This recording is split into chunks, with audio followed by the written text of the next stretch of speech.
Hi everyone and welcome to soothing souls. तो चलिए friends, इस शॉर्ट जनरल कलेक्टिव रीडिंग में, शॉर्ट इसलिए बोल रही हूँ कि ज़्यादा लॉन्ग रीडिंग नहीं है ये। ज़्यादा से ज़्यादा मैं 5 कार्ड्स पुल करूँगी और देखते हैं क्या गाइडेंस आता है। And the topic will be कि आपके पर्सन का आज का दिन, जिस दिन भी ये रीडिंग आपके सामने आएगी उस दिन उनका कैसा गया, किस एनर्जी में रहे, आपके बारे में कुछ सोचा कि नहीं सोचा, उनकी लाइफ कैसी गई। बिकॉज कई बारी फ्रेंड्स क्या होता है ना कि लोग अपनी भावना को पूरे से एक्सप्रेस नहीं कर पाते हैं। तो चलिए इस रीडिंग से चेक करते हैं कि उनका दिन जो है वो कैसा गया। अपने पर्सन के बारे में सोचिए, उनकी इमेज, उनका नाम। और इस रीडिंग से को क्लेम करने के लिए आप एक येलो हार्ट और ग्रीन हार्ट जो है कमेंट बॉक्स में ज़रूर पोस्ट करिए। कमेंट भी करिए आपको रीडिंग कैसी लगी है या क्या टॉपिक आपको चाहिए, वो ज़रूर मुझे बताइए। एंड फ्रेंड्स, जो है पर्सनल रीडिंग अगर आपको चाहिए अपने रिलेशनशिप को लेके, लाइफ को लेके, तो आप मुझे मैसेज कर सकते हैं, डीएम कर सकते हैं। Okay, so yes, so let's see कि आपके पर्सन का आज का दिन कैसा गया। तो देखिए, बाकी जो मैं कार्ड्स निकाले हैं मिक्स एनर्जी आई है, पर ज़्यादा एनर्जी ये आई है कि आपके पर्सन आज बहुत ही, उनका दिन एक लो एनर्जी में गया है। उनकी चीज़ें पूरी होती होती जो है वो रह गई हैं। So which has made them very cranky, very frustrated. और मतलब उनकी इतनी कंफ्यूजिंग सी उनकी एनर्जी रही है ना कि वो फैसले नहीं कर पाए हैं, और जिसके चक्कर में उनका आज का दिन ख़त्म हो गया। जैसे होता है ना कि कोई हमको डिसीशंस लेने होते हैं, ओके, वर्क में, रिलेशनशिप में, लाइफ में बहुत सिचुएशन आती है कि हमको डिसीजन लेने पड़ते हैं और हम हमेशा सोचते नहीं रह जा सकते। लेकिन आपके पर्सन कंफ्यूज रहे, फैसला नहीं कर पाए, और क्या हुआ कि दिन ख़त्म होने को आ गया और जैसे उनके हाथ से वो सिचुएशन फिसल गई, मामला उनके हाथ से निकल गया। So which has made them very upset.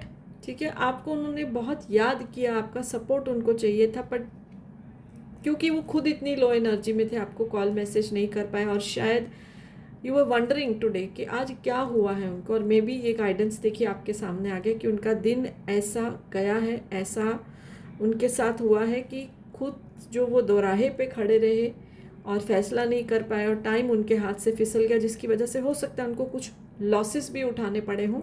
ठीक है, लेकिन सबसे बड़ी बात यह है कि अपने जो लो फेज़ ऑफ डे में उन्होंने आपको बहुत याद किया, लेकिन कुछ वजह से, हो सकता है कभी होता है ना कि इतना मन उदास हो जाता है कि किसी से बात करने को नहीं मन करता, तो उस वजह से शायद आपको फ़ोन नहीं करा या मैसेज नहीं करा या कांटेक्ट नहीं करा। लेकिन आप पे उनको बहुत भरोसा है, और उनको पता है कि जब आपसे वो अपनी प्रॉब्लम्स शेयर करेंगे तो आप उनको सही से गाइड करोगे, इमोशनली उनको सपोर्ट करोगे। तो ये ट्रस्ट उनको बहुत है आप पे।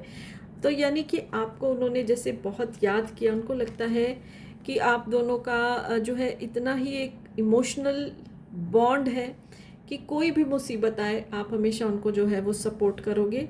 और अब जो देखिए, आज ऐसा लग रहा है कि उन्होंने कुछ इम्पोर्टेंट फैसले किए हैं, क्योंकि वो जिस चीज़ के भी पीछे भाग रहे थे और फैसला नहीं कर पा रहे थे और वो सिचुएशन उनके हाथ से निकल गई, अब वो लेट गो कर रहे हैं सिचुएशन को, कुछ नया स्टार्ट करने वाले हैं। और ये चीज़ आपसे वो ज़रूर शेयर करेंगे, बिकॉज उनको लगता है कि आप उनको सबसे ज़्यादा समझते हो। ठीक है, आप उनको अच्छे से समझते हो, जो चीज़ें वो बोल भी नहीं पाते हैं, एक्सप्रेस भी नहीं कर पाते, आप बिन बोले ही उन चीज़ों को समझ लेते हो। और इम्पॉर्टेंट जो एक चीज़ आ रही है आज के दिन में, by the end of the day वो कोई इम्पॉर्टेंट फैसला करेंगे, कुछ न्यू स्टार्ट करेंगे, जो कि ऑब्वियसली आपसे शेयर करेंगे। तो just wait for that moment कि जब उनका कॉल या मैसेज आए या वो खुद आपसे मिलने आए।